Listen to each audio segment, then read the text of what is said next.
একজন নবী, যিনি মৃত্যুর পর ১০০ বছর কেটে গেলেও আবার জীবিত হয়ে উঠেছিলেন। তার খাবার এখনও তাজা, কিন্তু তার গাধা শুধু হাড় হয়ে গিয়েছিল।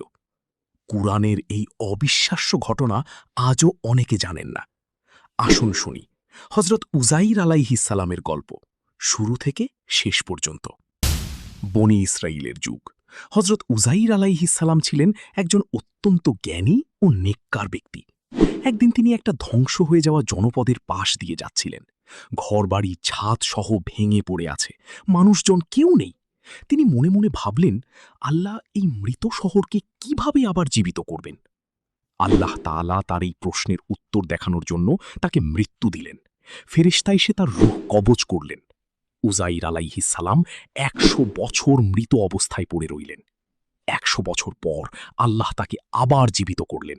আল্লাহ জিজ্ঞাসা করলেন, তুমি কতক্ষণ ছিলে? উজাইর আলাইহিসসালাম বললেন, ১ দিন বা তারও কম সময়।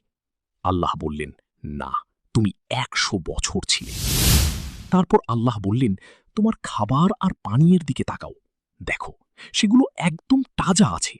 আর তোমার গাধার দিকে তাকাও, তার হাড়গুলো শুধু ছড়িয়ে পড়ে আছে। আল্লাহ সেই হাড়গুলোকে জোড়া লাগিয়ে মাংস দিয়ে ঢেকে দিলেন। গাধাটা আবার জীবিত হয়ে উঠল।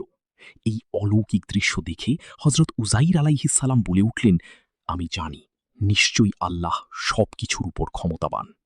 এই গল্পের শিক্ষা অসাধারণ। আমরা প্রায়ই ভাবি, এত বড় ধ্বংসের পর কিভাবে আবার জীবন ফিরবে, কিভাবে কিয়ামত হবে। আল্লাহ বলছেন, এটা আমার কাছে একদম সহজ। যেভাবে উজাইর আলাইহিসসালামকে ১০০ বছর পর জীবিত করা হয়েছে, ঠিক সেভাবেই মৃতদের কবর থেকে উঠানো হবে। ধৈর্য ধরুন, আল্লাহের ক্ষমতার সীমা নেই। এই পুরো ঘটনা কুরআনের সূরা বাকারা আয়াত ২৫৯ আছে। বিস্তারিত তাফসির ইবনে কাসির রহমতুল্লাহি এর তাফসির, ইসহাক ইবনে বিশার থেকে ইবনে আব্বাস রাদিয়াল্লাহু আনহু এর বর্ণনা। এটাই সবচেয়ে বিশ্বস্ত ও গ্রহণযোগ্য সোর্স। ভিডিও ভালো লাগলে লাইক ও শেয়ার করুন। পরের ভিডিওতে আসহাবুল কাহাফ বা খিজির আলাইহিসসালামের গল্প চাইলে কমেন্ট করুন।